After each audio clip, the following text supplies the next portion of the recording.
সম্মানদী হাসান খান উচ্চ বিদ্যালয়ের বার্ষিক ক্রীড়া প্রতিযোগিতার পুরস্কার বিতরণী অনুষ্ঠান ও এসএসসি ব্যাচ 2025 এর শিক্ষার্থীদের অভিভাবকদের সাথে আলোচনা সভা করেন অত্র বিদ্যালয়ের সভাপতি মনিরুজ্জামান মনির।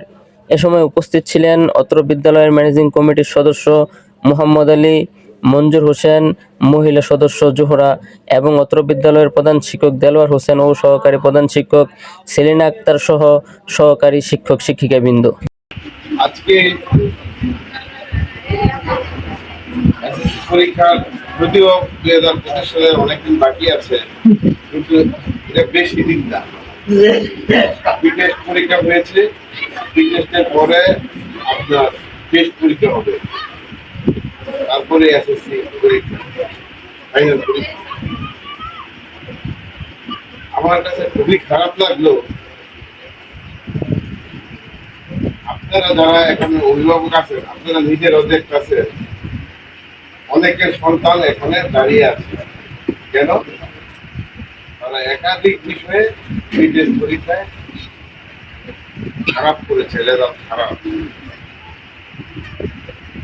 এই খারাপ রেজাল্ট যারা করছে তারা কিন্তু এই সামান্য অল্প সময়ে এসএসসি পরীক্ষায় কৃতকার্য হয়ে আসা খুব কঠিন থেকে কঠিন হয়ে দাঁড়াবে।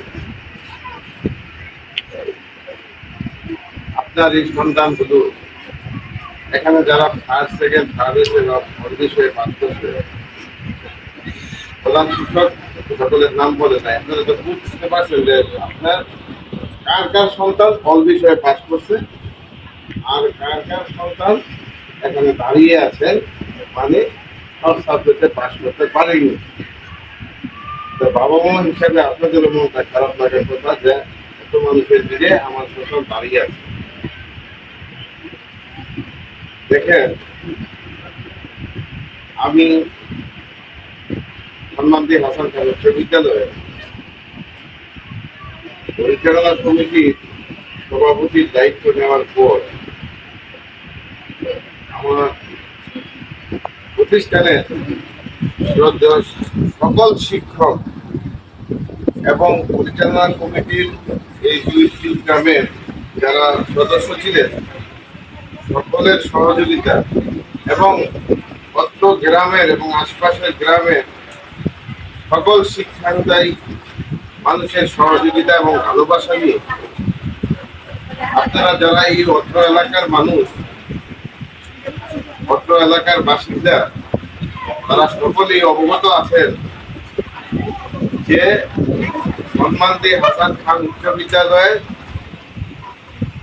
প্রথম অবস্থায় বলেন যে এখানে কি একটা বাউন্ডারি ওয়াল ছিল, এখানে বিশাল বড় একটা খাল ছিল।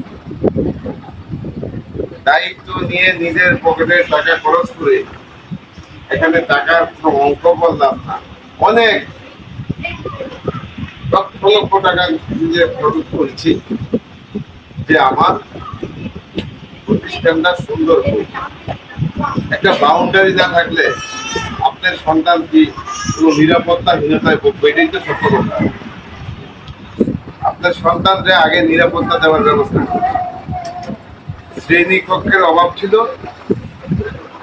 আপনাদের সন্তানদের যাতে ঠিক মতন পাঠদান শিক্ষকরা পড়াইতে পারে, এই জন্য শ্রেণী কক্ষ বৃদ্ধি করেছে।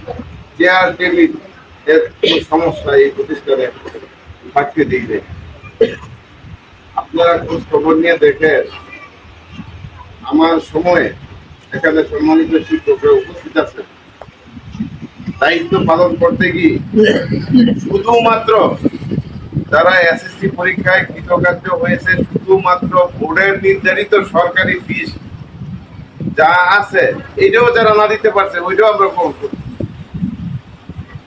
সরকারি ফিস দিয়ে নির্ধারিত ফি দিয়ে এখানে ফর্ম পূরণ করতে পেরেছে ছাত্রছাত্রীরা। এক সময় এই স্কুলে থেকে 8,000 10,000 টাকা লুটপাট করে কিছু মানুষ খাইছে, ওইগুলো বন্ধ করছে। এই স্কুলে আমার এলাকার কৃষকের সন্তান, আমার এলাকার শ্রমিকের সন্তান তারা সরকারি এর বাইরে বরং টাকা দিতে পারবে না, কেউ দিতে পারে না। এরপর থেকে না আপনাদের সন্তান দিতে পারে, প্রতীক অনুযায়ী ব্যবস্থা করবে।